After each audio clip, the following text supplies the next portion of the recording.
Imagine ter tudo, absolutamente tudo.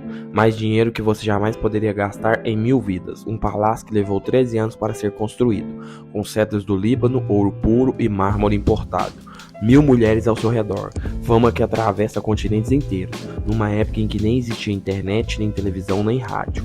Rainhas viajavam meses a cavalo só para sentar diante de você e ouvir sua sabedoria. Agora imagine que, no final de tudo isso, você pega uma caneta ou, naquele tempo, um estilete e uma tábua de argila e escreve as seguintes palavras: vaidade das vaidades, tudo é vaidade.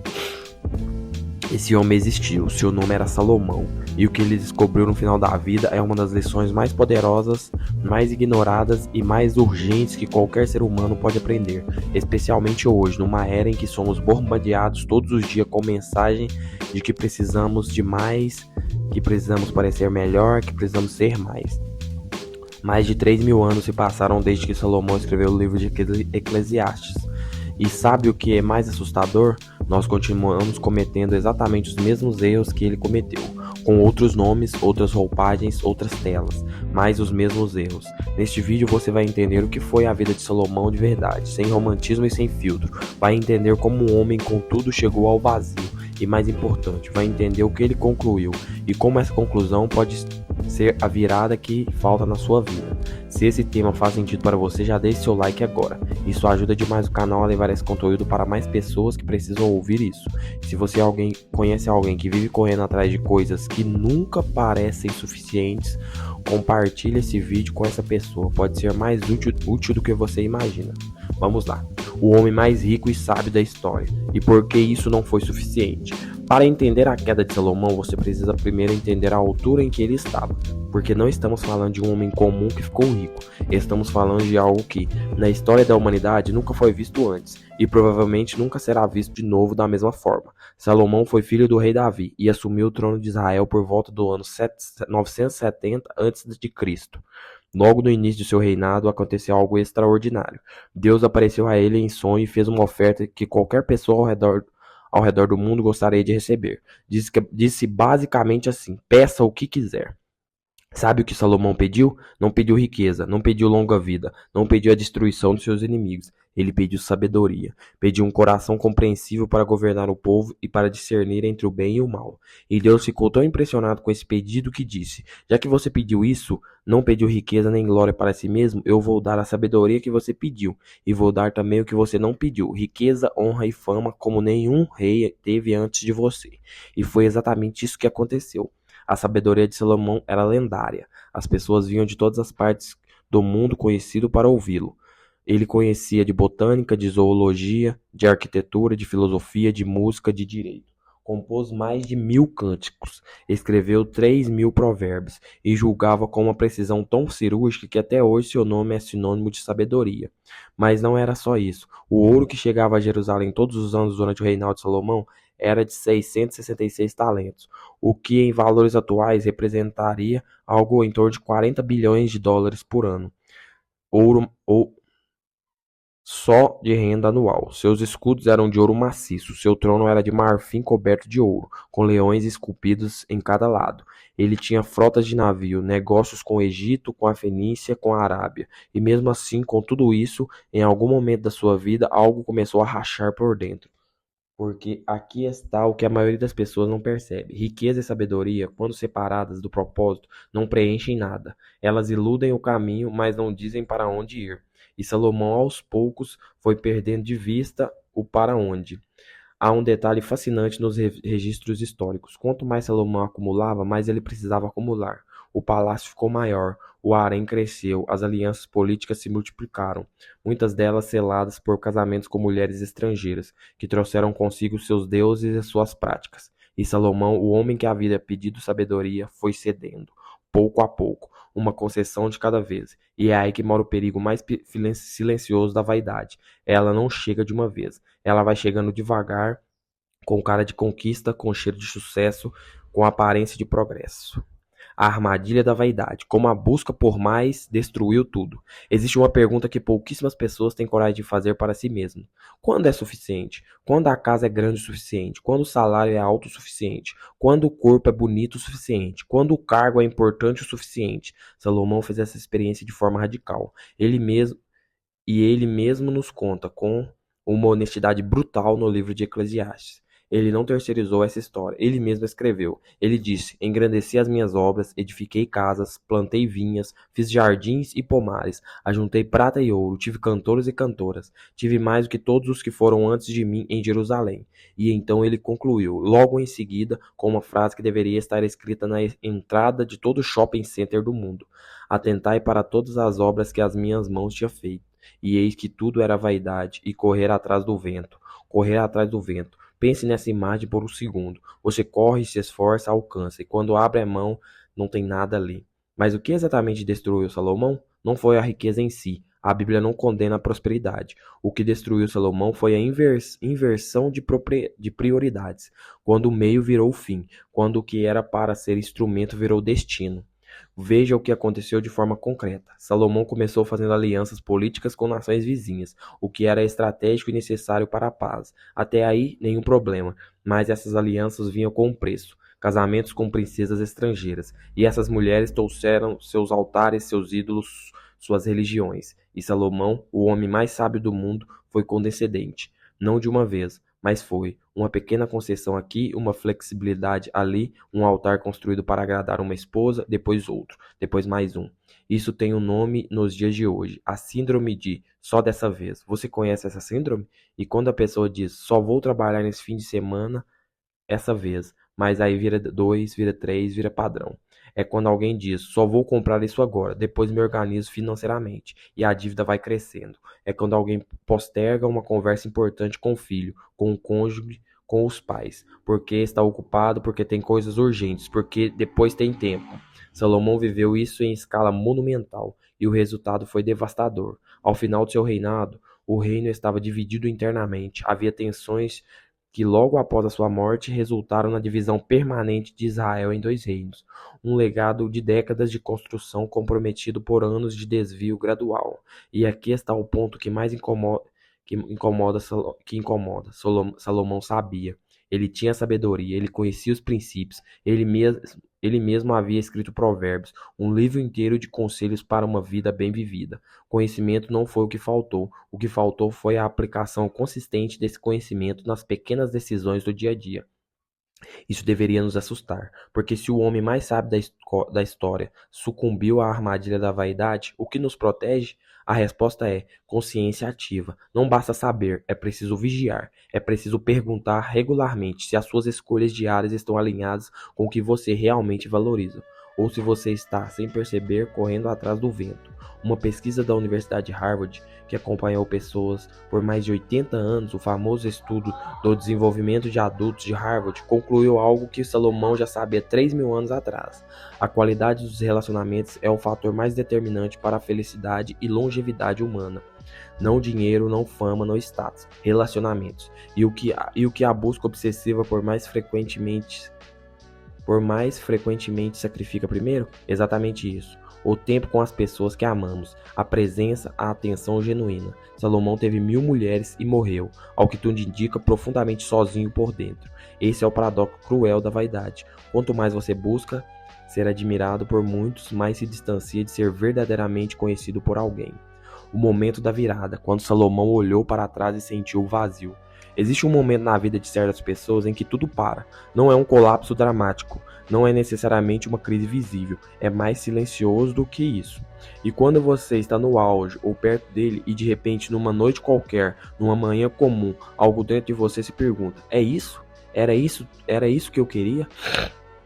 Salomão teve esse momento, e ele foi honesto o suficiente para registrá-lo. O livro de Eclesiastes é essencialmente o diário de um homem que chegou ao topo e escreveu e encontrou vazio lá. Não é um livro pessimista, como muitas pessoas interpretam superficialmente. É um livro profundamente honesto. É a voz de alguém que testou tudo: o prazer, o trabalho, a sabedoria, a riqueza, a filosofia, e está relatando os resultados com a frieza de um cientista e a dor de um ser humano. Logo no início do livro, Salomão escreve algo que parece quase absurdo vindo de quem veio. Odiei toda a minha labuta pela qual me esforcei debaixo do sol, visto que tenho de deixá-la ao homem que virá depois de mim.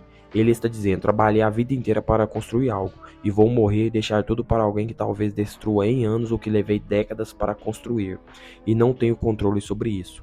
Essa é uma angústia que qualquer pessoa bem-sucedida já sentiu em algum grau. O empresário que constrói uma empresa e teme o que acontece quando ele não estiver mais lá. O pai que trabalhou duro para dar uma boa vida à família e percebe que os filhos cresceram sem ele presente. A pessoa que adiou a saúde, os relacionamentos, os sonhos, em nome de metas que, quando alcançadas, não trouxeram o que prometiam. Mas o que Salomão está fazendo em Eclesiastes vai além de uma crise existencial comum. Ele está fazendo uma análise filosófica e espiritual da condição humana. E a palavra que ele usa repetidamente, vaidade, no português, Avel, no hebraico original, é muito mais rica do que parece. Avel em hebraico significa literalmente vapor, névoa, sopro de vento. É algo que existe, que você pode ver, que parece real, mas que quando você tenta segurar não tem substância, desaparece. Salomão não estava dizendo que a vida não tem valor. Ele está dizendo que certas coisas nas quais investimos nossa vida inteira têm a consistência de um sopro, parecem sólidas de longe. Quando você chega perto, somem. E aqui está o que é verdadeiramente perturbador nessa reflexão. Salomão identificou que o problema não estava nas coisas em si, estava na posição que as coisas ocupavam na sua vida. O trabalho não é ruim, o dinheiro não é ruim, o prazer não é ruim. O problema é quando essas coisas deixam de ser meios e se tornam fins. Quando você não trabalha para viver, você vive para trabalhar. Quando você não ganha dinheiro para construir uma vida significativa, você constrói uma vida inteira em torno de ganhar dinheiro. Há um fenômeno estudado pela psicologia moderna chamado de hedonic triadnik, ou em português, a esteira hedônica. É a tendência humana de retornar a um nível base de satisfação, independente do que acontece. Você compra um carro novo, a euforia dura algumas semanas. Você recebe a promoção, a alegria some em poucos meses. Você conquista o corpo que sempre quis, logo aquilo vira um novo normal e você já quer mais. A esteira nunca para e você corre, corre, corre, sem sair do lugar. Salomão descobriu isso milênios antes de qualquer laboratório de psicologia. E o que o angustiava era que só o fato de a esteira existir era perceber que havia dedicado décadas correndo nela, achando que estava chegando a algum lugar. O momento da virada de Salomão é importante porque ele não aconteceu numa tragédia. Não foi uma doença, não foi uma perda, não foi uma catástrofe. Foi a contemplação lúcida da própria vida, o olhar para trás com olhos abertos e ver o que realmente estava lá, não o que ele havia imaginado que estaria. Isso levanta uma pergunta que quero te deixar por um momento. Quando foi a última vez que você parou de verdade, sem celular, sem distração, sem tarefa, e olhou honestamente para a sua própria vida? Para onde está indo sua energia, seu tempo, sua atenção? O que você está construindo de fato? Salomão teve esse momento e ele mudou tudo. Deixa nos comentários, você já teve um momento assim? Um instante em que parou e se perguntou se estava no caminho certo? Quero muito ler o que você tem a dizer. As três ilusões que ainda enganam milhões de pessoas hoje. Se Salomão vivesse hoje, ele teria um perfil no Instagram com 50 milhões de seguidores. Teria uma mansão filmada pelo drone para o YouTube. Estaria na capa da revista de negócios e provavelmente uma noite qualquer estaria deitado na cama olhando para o teto, sentindo exatamente o mesmo vazio que sentiu 3.000 anos atrás. Porque as ilusões mudaram de roupa, mas continuam sendo as mesmas ilusões. Salomão testou todas elas, e nós, com toda a tecnologia, com toda a informação disponível, continuamos caindo nas mesmas armadilhas. Só que agora com câmera, com filtro e com likes para contar. Vou te mostrar as três principais e peço que você seja honesto consigo mesmo enquanto ouve cada uma delas. A primeira ilusão, o dinheiro como destino. Existe uma diferença fundamental entre usar o dinheiro como ferramenta e viver em função do dinheiro. A primeira postura liberta, a segunda escraviza. Salomão acumulou riqueza numa escala que nenhum ser humano documentado na história igualou, e ele mesmo escreveu: quem ama o dinheiro nunca se farta de dinheiro. Repara na profundidade disso? Ele não disse que o dinheiro é ruim, ele disse que o amor pelo dinheiro, a dependência emocional dele, a identidade construída em torno dele, cria um vazio que o próprio dinheiro nunca consegue preencher. A ciência confirma isso com precisão. Um estudo publicado na revista Nature Homem Behavior, em 2018, conduzido com dados de mais de 1,7 milhão de pessoas em 164 países, identificou que o ponto de satisfação emocional com renda tem um teto, acima de determinado nível, que varia por região, mas existe em todos os lugares, mas o dinheiro não só deixa de aumentar a felicidade, como em muitos casos começa a diminuí-la, porque traz mais complexidade, mais responsabilidade, mais exposição, mais paranoia. Mas o problema não é nem esse teto. O problema é que a maioria das pessoas nunca para perguntar: para que eu quero esse dinheiro? A resposta automática é: para ter segurança, para ter liberdade, para dar uma vida melhor à família. Mas quando você aprofunda a conversa, frequentemente descobre que a pessoa está trabalhando 12 horas por dia, sacrificando a saúde, ausente dos filhos, distante do cônjuge, em nome de uma segurança futura que está destruindo o presente concreto. Salomão viveu isso, e a lição que ele deixou não é: não seja rico, é: saiba por que você quer o que quer, e não deixe o meio engolir o fim. A segunda ilusão, a fama como validação. Vivemos na era da visibilidade. Nunca na história humana foi tão fácil e tão tentador construir uma imagem pública. Qualquer pessoa com um celular pode criar uma versão de si mesma para o mundo, e essa versão pode receber aplausos, admiração, validação, em tempo real, medida em números. O problema é que a fama, seja ela de milhões de seguidores ou apenas no grupo da família de WhatsApp, não preenche a necessidade humana de ser verdadeiramente conhecido. Existe uma diferença enorme entre ser admirado por muitos e ser amado por alguém, entre ter uma plateia e ter uma conexão real. Salomão era admirado por nações inteiras, rainhas viajavam meses para ouvi-lo, e ele morreu, segundo todos os registros, num estado de profundo desvio espiritual e emocional. Toda aquela admiração não foi suficiente para mantê-lo inteiro. Hoje, pesquisadores da Universidade de Michigan identificaram que o uso intenso de redes sociais, especialmente quando orientado à busca de validação externa, está diretamente associado aos maiores índices de ansiedade, depressão e sensação de vazio. Quanto mais a pessoa depende do olhar do outro para se sentir bem, menos ela consegue acessar uma fonte interna de valor. E o mais cruel nessa ilusão é que ela se alimenta de si mesma. Quanto mais você busca aprovação externa, menos você desenvolve a capacidade de se aprovar internamente. Vira um ciclo, uma esteira, exatamente aquela esteira hedônica que mencionamos antes, só que agora cercada de seguidores. A terceira ilusão, a aparência como identidade. Essa talvez seja a mais perigosa das três, especialmente para a saúde física e mental. Não estou falando de cuidar do corpo. Cuidar do corpo é fundamental, é saúde, é responsabilidade. Estou falando de quando a aparência deixa de ser expressão de quem você é e vira a definição de quem você é. Quando o corpo vira um cartão de visitas em vez de uma casa.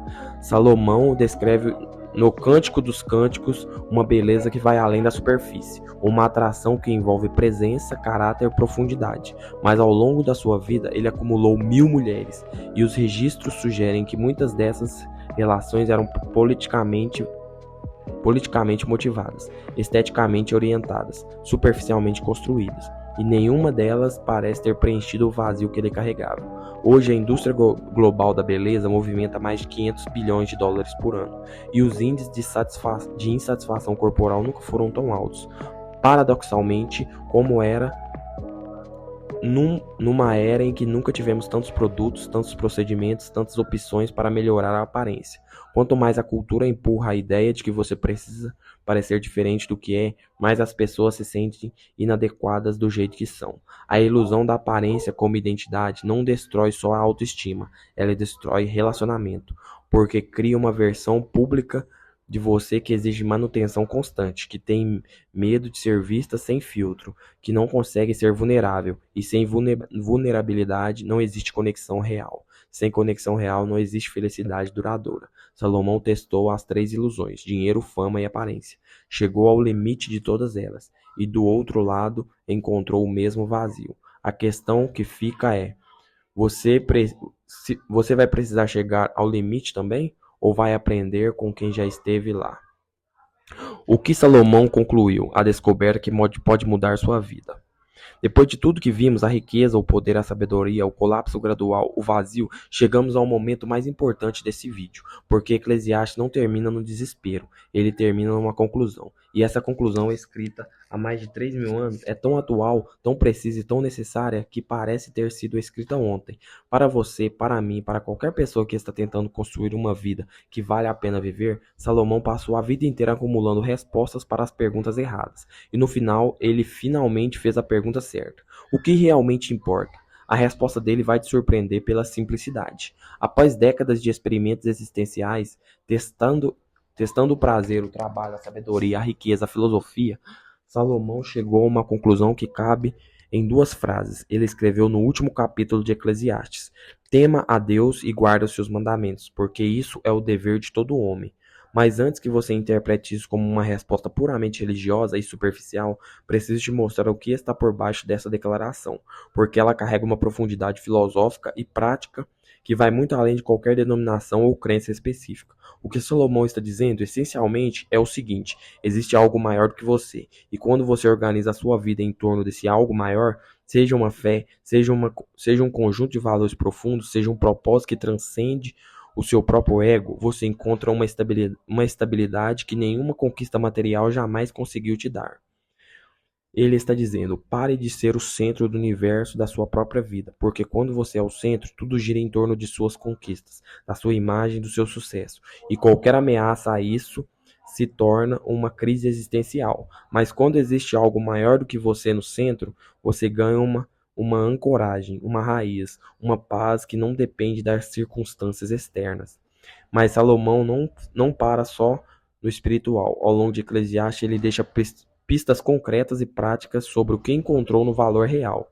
E essas pistas formam um mapa para uma vida bem vivida que a psicologia moderna, curiosamente, tem confirmado uma por uma. A primeira pista é o valor do presente. Salomão escreve: não há nada melhor para um homem do que comer e beber e que a sua alma se alegre no seu trabalho. Isso não é uma apologia ao hedonismo, é um convite à presença. E é ele dizendo: pare de viver apenas no futuro, na versão de você que vai ser feliz quando chegar lá, quando conquistar aquilo, quando resolver aquele problema.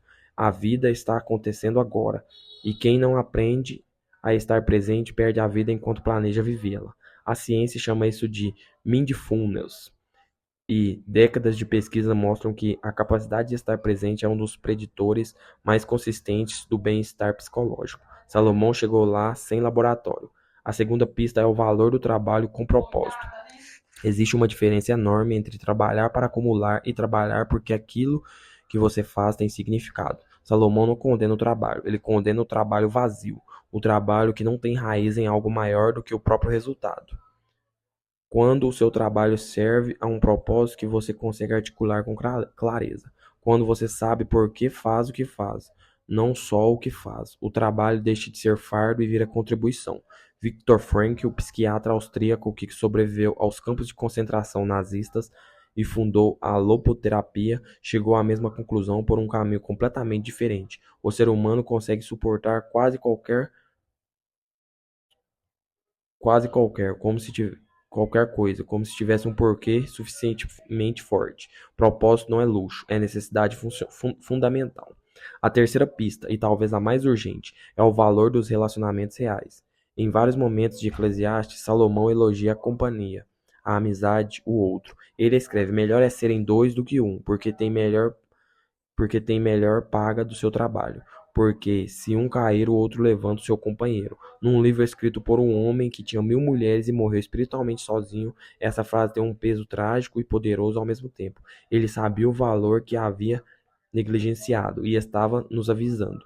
O estudo de Harvard que mencionei anteriormente, o mais longo estudo sobre felicidade humana já conduzido com mais de 80 anos de acompanhamento, concluiu exatamente isso. Não é a quantidade de relacionamentos que importa, é a qualidade. É ter pelo menos uma pessoa na sua vida com quem você se sente completamente seguro para ser quem você é, sem performance, sem filtro, sem medo de julgamento. Salomão tinha 1.000 mulheres, mas quantas dessas relações tinham essa qualidade? A resposta está implícita no que ele escreveu. E então chegamos ao ponto final, o ponto que amarra tudo. Salomão viveu uma vida extraordinária, teve tudo o que qualquer ser humano poderia desejar. E no final, a lição que ele nos deixou não é sobre o que ele conquistou, é sobre o que ele aprendeu a valorizar. Tarde demais para si mesmo, mas não tarde demais para quem está disposto a ouvir. A lição é esta: uma vida bem vivida não é medida pelo que você acumula, mas pelo que você cultiva.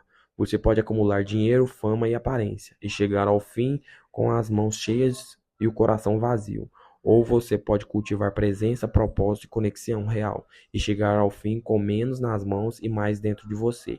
A escolha, como sempre, é sua, mas agora você tem a vantagem que Salomão não tinha. Você pode aprender com a experiência dele antes de precisar repetir os mesmos erros.